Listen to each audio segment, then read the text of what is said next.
Hi guys, today I want to talk about another reason why you might not be getting dates or that date might not want to see you again, and that is being boring, having no personality. And some other points that fall into that category today that we'll be speaking about are being lazy and talking too softly. Now I'll get to why talking too softly doesn't sound like a bad thing, but I'll get to why it is can be annoying later. But first of all, being boring. Now, if you're anything like me, and I'm sure there are plenty of people out there like this, unless they're a quiet little bookworm themselves, they're probably not going to find somebody with absolutely no personality interesting. You're not going to make them want to date you. You're not going to make them want to have sex with you. It's not going to happen. Now, I'm speaking from a lot of personal experience here because I was actually married to a boring person. And it was a very big issue for us. I would always just be dumbfounded that he had absolutely no personality whatsoever. And he was extremely lazy. I don't mean so much around the house. Sure, he'd pull his weight and everything. He was fine in that area. But every weekend, and if this happens to be an energy problem for you, then definitely get to the doctor, get to a natural health provider, whoever. See if you can figure out what's going on, why you've got no energy. It might be a diet thing, it might be something else, I don't know. But anyway, he would just want to lie around on the couch all weekend and do nothing. And here I was wanting to go out, wanting to get out of the house and make the most of my weekend. And, sitting in the house every weekend, that's not a life. And a lot of people are going to be like that. They want some vivaciousness about you. They want some life. They want some personality. They want a sense of humour. If you can make somebody laugh without making fun of them or other people, you can make fun of yourself, that's fine. But be an intelligent, have an intelligent sense of humour, not just sarcasm, putting others down. If you can actually be truly funny, then that will win people over who wouldn't have otherwise gone for you. Because personality is a huge thing, and if you don't have a personality, it doesn't matter how good looking you are. I mean, I knew these two guys once when I was a lot younger, in my mid-20s. There was this really, really good-looking guy, and then there was his average flatmate. Now, I tried to have a conversation with them one night when they were together, and the really, really good-looking one was just so boring and hardly spoke so softly and didn't have anything to contribute, wasn't funny, nothing. He was so deadpan.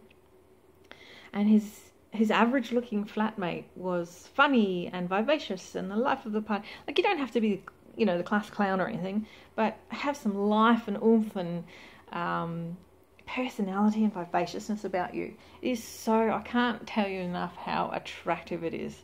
Now, this is not saying to be loud and boisterous, and because that can be just as much of a turn-off in some cases.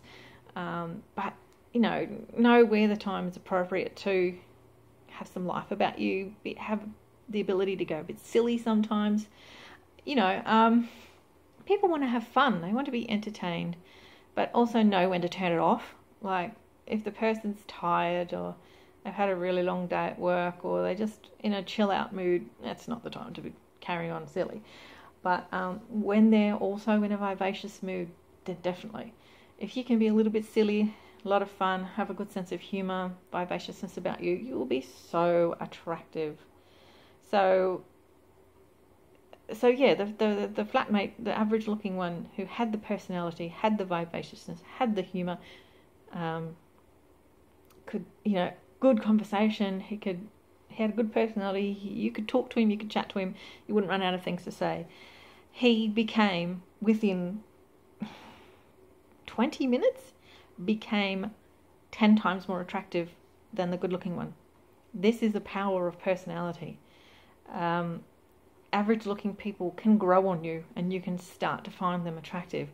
But you could be the most gorgeous person in the world, but if you're deadpan, boring, speak really softly that the person has to keep going, what'd you say? Can you repeat that? Huh? Sorry, what'd you say?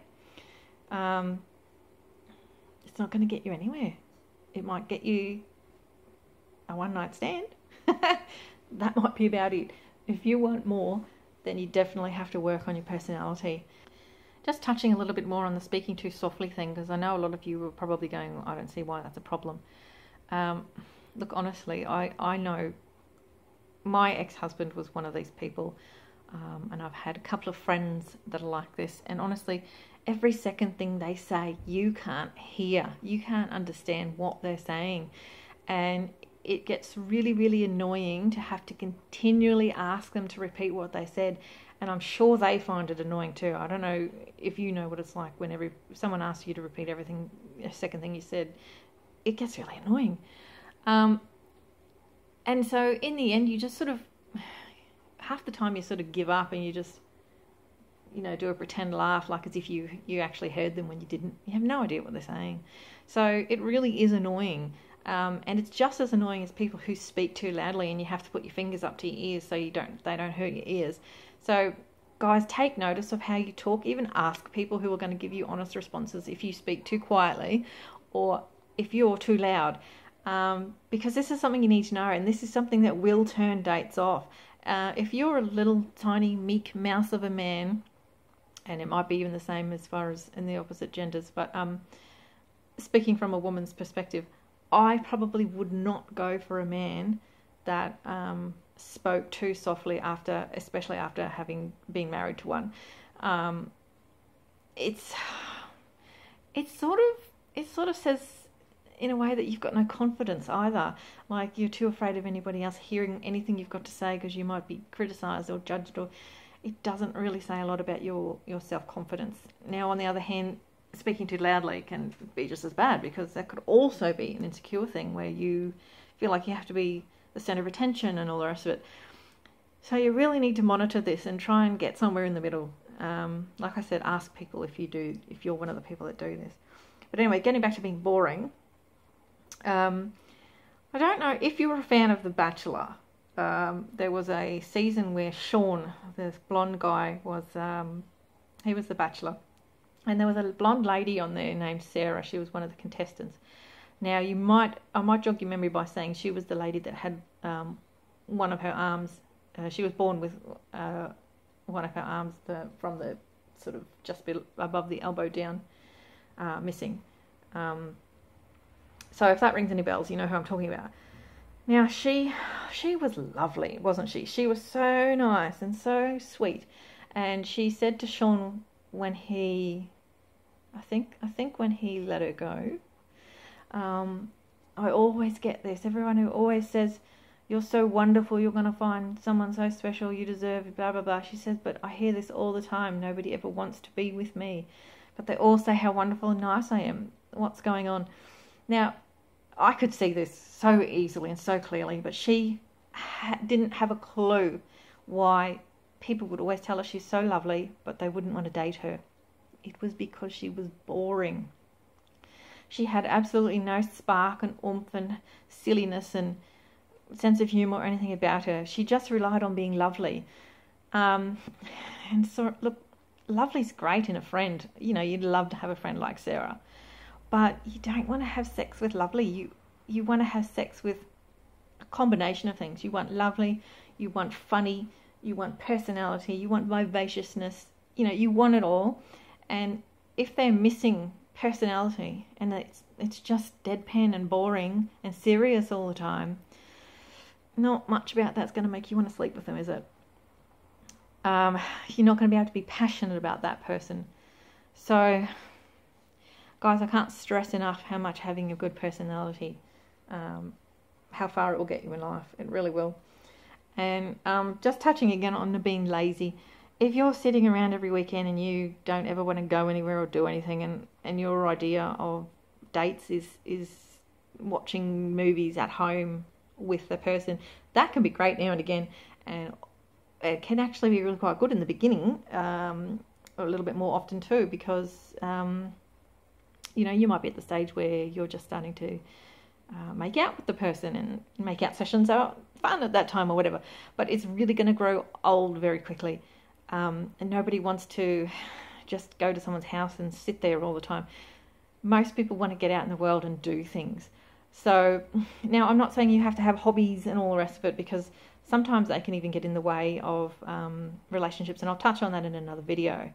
But somebody who likes to go out and experience different things on the weekend, whether it be going to a theme park, whether it be going out for dinner, whether it be going to a movie, whether it be going jet skiing, whatever it is, try to do one thing at least every weekend where you get out of the house and you go on a date, and you have some fun.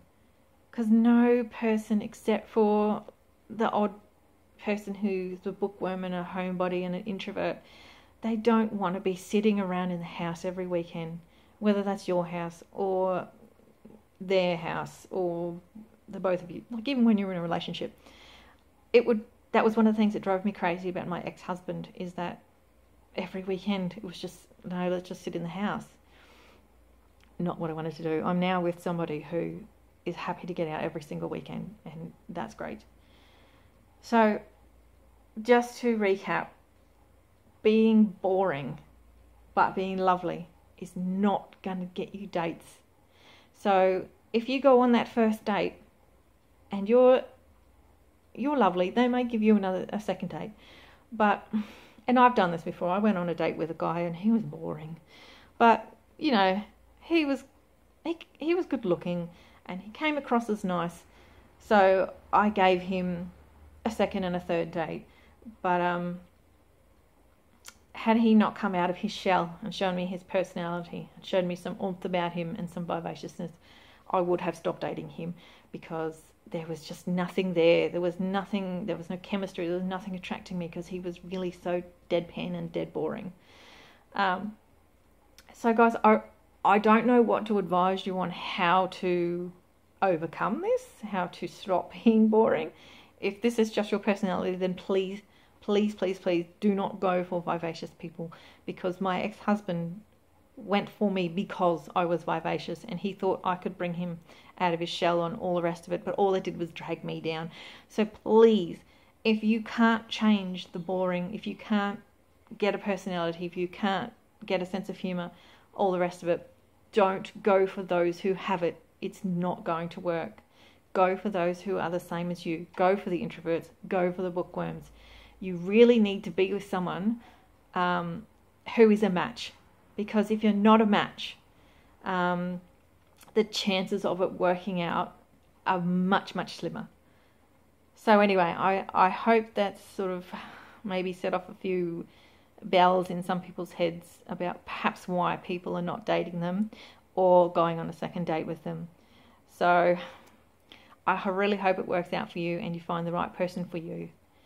So anyway, from Aussie land, farewell.